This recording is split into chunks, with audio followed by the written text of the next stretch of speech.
আজকে recipe butter নান। ময়দার উপরে নুন ছড়িয়ে দিয়েছি, চিনি ছড়িয়ে দিয়েছি। এবারে দেবো গুঁড়ো দুধ,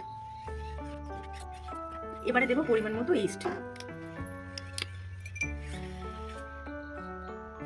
সবকিছু সুন্দরভাবে মাখিয়ে নিয়ে নিয়েছি। এবারে দেবো সাদা তেল। ভালোভাবে মাখিয়ে নিয়ে গরম জল দিয়ে সুন্দরভাবে মেখে নেব। এবার গরম জল দিয়ে সুন্দরভাবে মেখে নেব।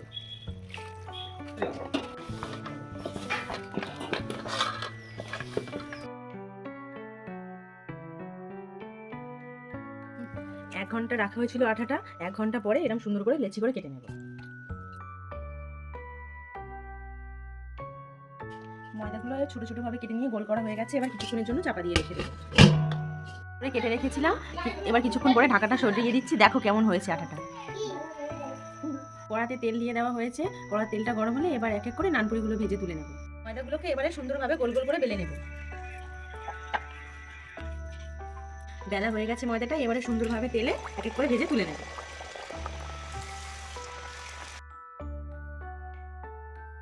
নানপুরি কমপ্লিট হয়ে গেছে, এই দেখো।